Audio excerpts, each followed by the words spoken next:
So, what was Tai Chi like before the Boxer Rebellion? That is the real question, and sadly, it's also an impossible question.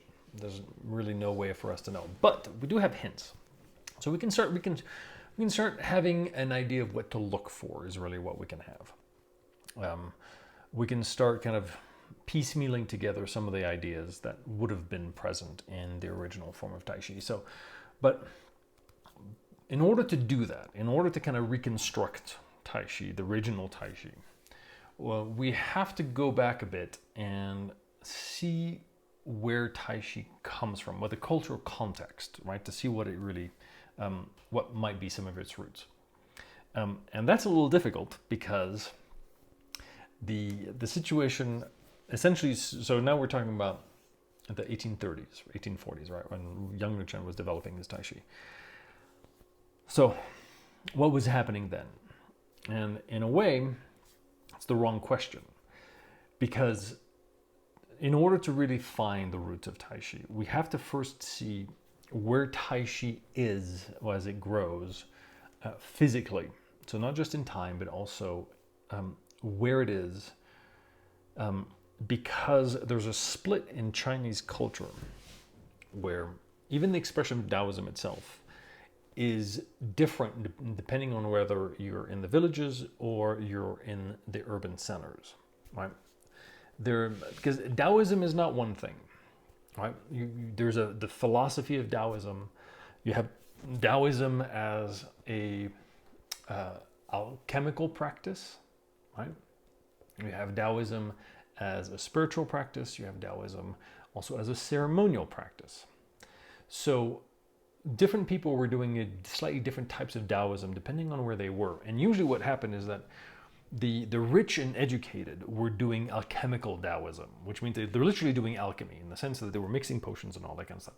But there's also then the other aspects of meditation and internal alchemy.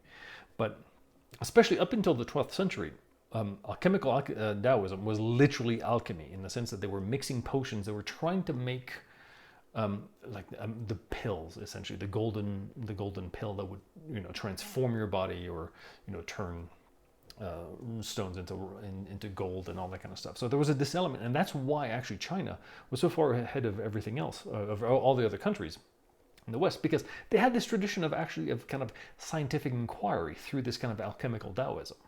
But it was mostly in the upper levels of the social hierarchy, because you had to have money essentially to be an alchemical Taoist. You had to have money because you're going to have the ingredients were not cheap, and you had to have the time and the ability to get the materials. So you had this branch of kind of alchemical Taoism, which later on became kind of more internal alchemy, was transformed into kind of these kind of practices, this meditation practices, energy work, and all that kind of stuff. But so this alchemical Taoism was found in the richer strata of society. Philosophical Taoism always kind of existed.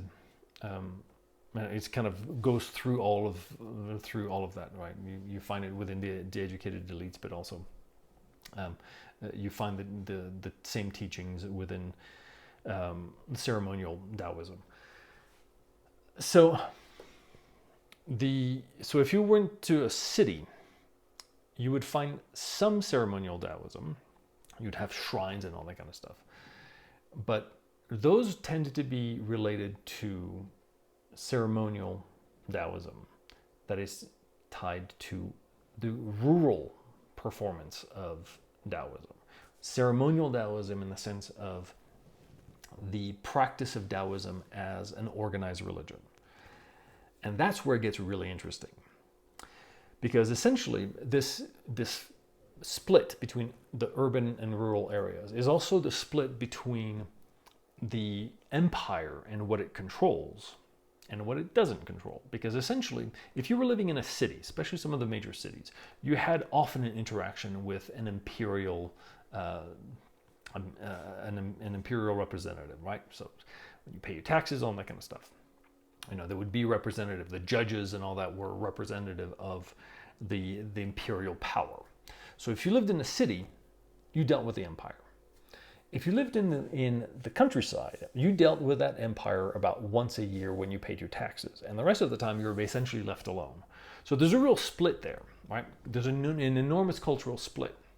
And these villages that were essentially doing ceremonial Taoism were doing things in a way that's completely different from what we have in the cities. That's an important thing to remember. Because the villages themselves were organized around the temple, the Taoist temple.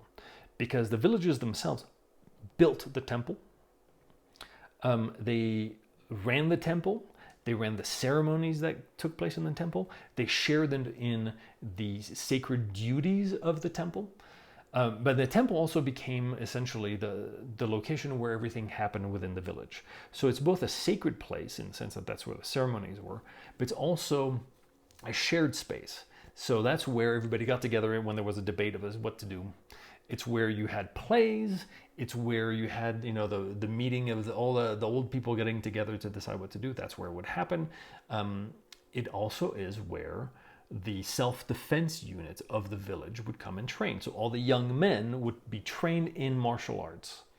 And it would happen at the Taoist temple because it's the communal area, the common area that everybody had built.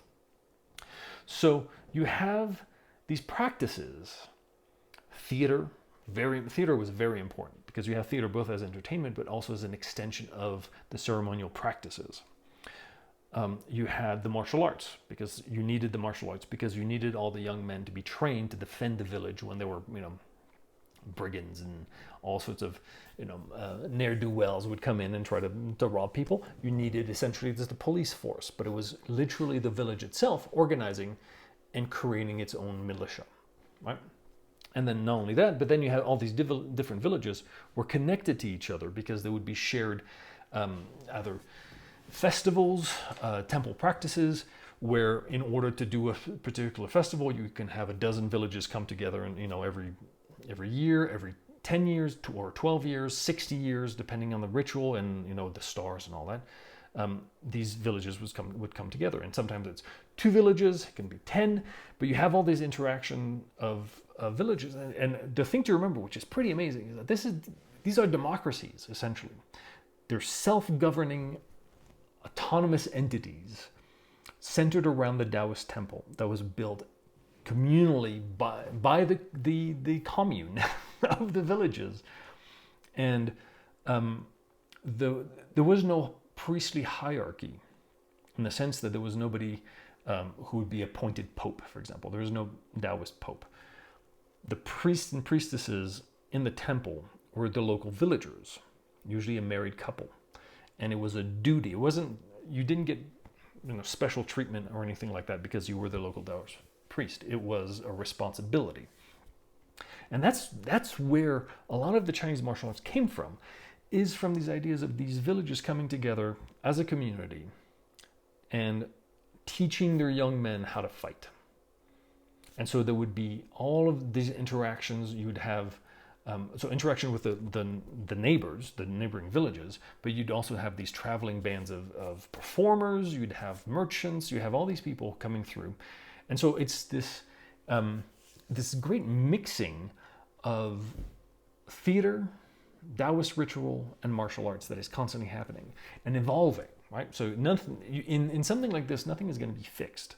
And that's why we can't say that Tai Chi was invented at this particular point. Tai Chi comes out of this mixing of all of these different martial arts coming out of these communities. And so it's an evolution that comes out of this, right? And there's a mix, and because there's a mix, there's competition, right? So the martial arts are getting refined. The martial arts also will respond to the situation around them. As there's a change in weaponry, for example, you're going to have a change in how you respond to the new advances. And so that's where Tai Chi comes from. That's when we talk about Chen style Tai Chi, remember we talk about Chen village. And that's why it's Chen village, because it comes out of that village institution, right, of developing a martial art within the village. And then what Yang Nu Chen does is he goes to the city. So that's the main bridge, and that's the real, as far as I'm concerned, the real birth of Tai Chi. Because once you go into the city, you've changed world. You're now in a completely different world that is run by different rules, right? Because now you're coming under the auspices of the empire.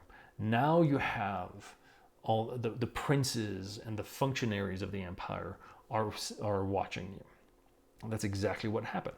Yang Luchen essentially comes from these villages, and some of these villages, it's not just like, you know, a couple of shacks. They can be fairly large. There can be several different temples within, you know, some of the larger villages, as in you can have large villages, but as long as they're not so large that they become actual cities where now the empire is interested and wants to regulate it. So that's the main distinction. But once Yang Luchen goes into the capital, now he's going, here's this art that I learned in one of these villages, you know, plus my little things, because Yang Luchen was a trained martial artist, and he didn't just learn Chen Tai Chi, he was already a trained martial artist. So he goes to the city and shows off his martial arts skills. And that's when he gets noticed. And that's when he starts to teach members of the elite and members of the Chinese Empire. And that's when Tai Chi becomes codified. That's when suddenly he has a school. That's when he teaches it to different people. He teaches it to Chinese princes. He teaches it to the royal bodyguards. And so now you have a martial art that is fixed in the sense that it is removed from kind of the brew of the village social life, and instead becomes taught as a thing, as a martial art with a name, and it becomes named Tai Chi or Tai Chi Chuan in the capital. It was not called, the Chen villages did not call what they were doing Tai Chi Chuan. That name came because Yang Luchen was now in the seat of the empire, and you had these elites who were also Taoist, who had that training, who looked at it and go, that's you know, Tai Chi, the Tai Chi interaction of yin and yang. So because Tai Chi Chuan is that the Tai Chi Chuan is fist, so it's the fist of the grand ultimate. Grand ultimate being the title of that yin and yang interaction. So that name comes from the bringing in a village fighting style into the capital, and having this kind of elite Taoists kind of interacting with it and learning it. And that's where the name comes from. So, so the Tai Chi that we're practicing, and this is to me, this is the interesting thing, is that you can see how the Tai Chi of Yang Luchen is urban, right? Because it's smaller. It deals mostly with swords, and even the swords that it uses, like this, the jian, the straight sword, that's a scholar's sword. That's what, you know, if you're an elite in the capital, you wear a jian, right? If you're educated, you're, you know, part of a kind of wealthier class. If you're not part of the class, you have a saber, all right? Curved, that's what you use to hack. So already we see that the style itself has changed from its rural roots, I'm trying to say that 3 times quickly, to become more of an urban style. So it's smaller, it uses the jian, the more educated elite weapon.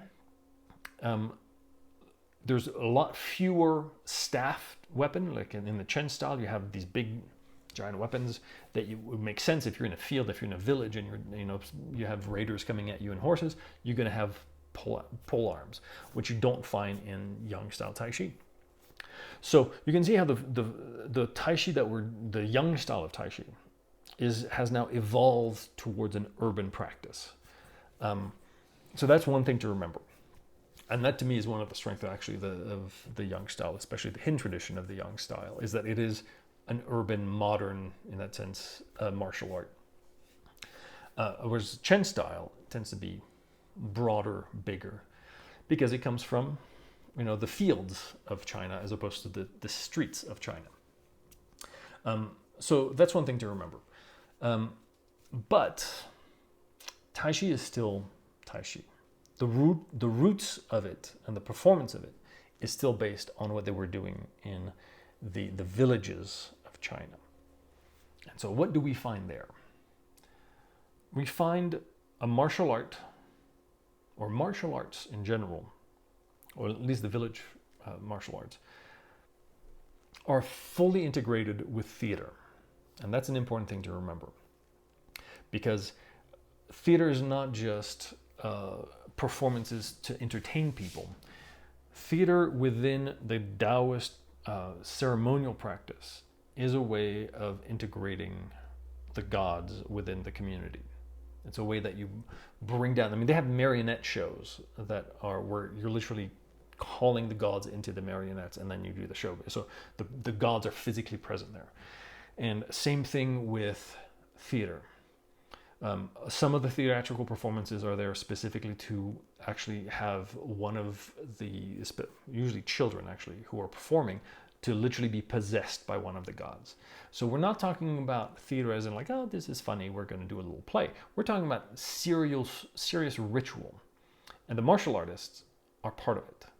Because remember, the martial artists are the same guys who are also performing in the theater. So it's all the same community. And so you have the martial artists. You have the martial artists might, perform as the demons that are kind of fighting around, or you have all these stories, of the immortals, of the gods fighting demons or commanding demons. All these battle scenes and all that would be performed by the martial artists. Not only that, but you also have within kind of the more shamanic ideas or practices within Taoism, you have these things called the star walking or star stepping, where you're literally your Taoist priest, and this, I don't want to get too much into the weeds, but there's variations within the kind of the Taoist priesthood as to who's doing what, and but one of the group of Taoist priests would do something called star stepping, where you're literally walking in a pattern that follows the pattern of stars of a constellation. For example, the Big Dipper. So you'd have these points and you'd step, right, in specific directions and take one step and then you turn and take another step. So right there, you have this idea of stepping in a pattern, and that pattern is representative of something else. That's Tai Chi, right? You're stepping by yourself, you're following, you're doing these specific motions, and they have a meaning. They represent something. They represent an invisible fight, essentially. So that's Tai Chi, right? So you have this combination of these three things, right? So the martial art, the martial aspect, the theatrical aspect, and the ceremonial aspect. And all three are baked into Tai Chi. And that's what Yang Luchen then brings to the city and starts to teach. And so I think one of the things that we have is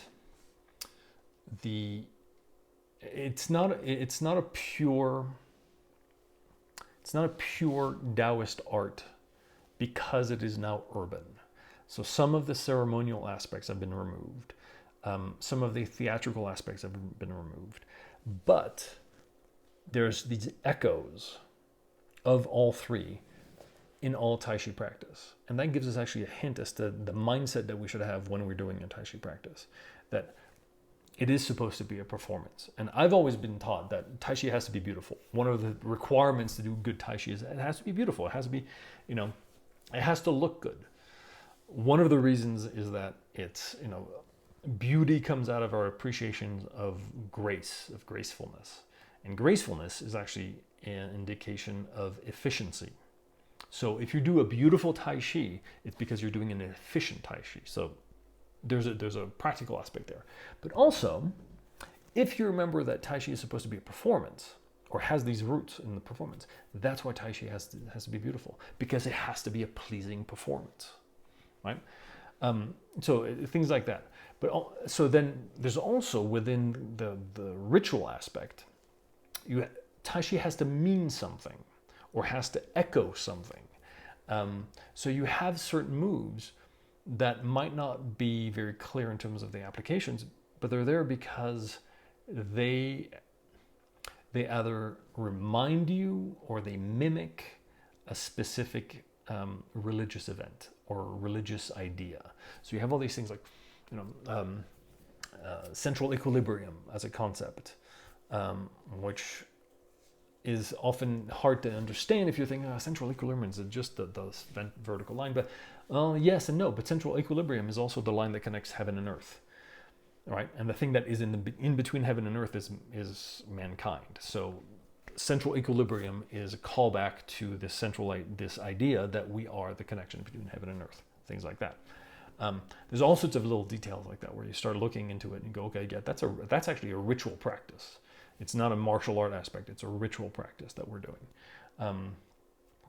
Even the carry the tiger, return to the mountain. Tiger being mostly representing the west.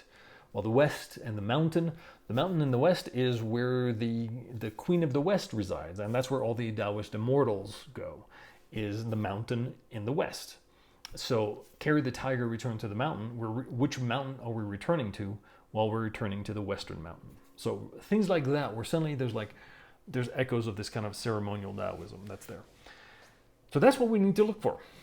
And in terms of the application, and so the martial art aspect as well, then that's a whole other discussion. There's lots of little tidbits that we can pull out and tease out and all that kind of stuff.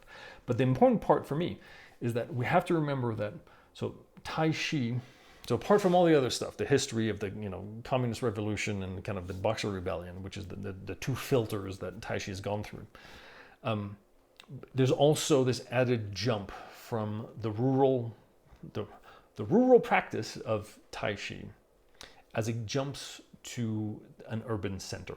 So right there's a transition, there's a transformation, there's in a way there's a fixing of the Tai Chi practice.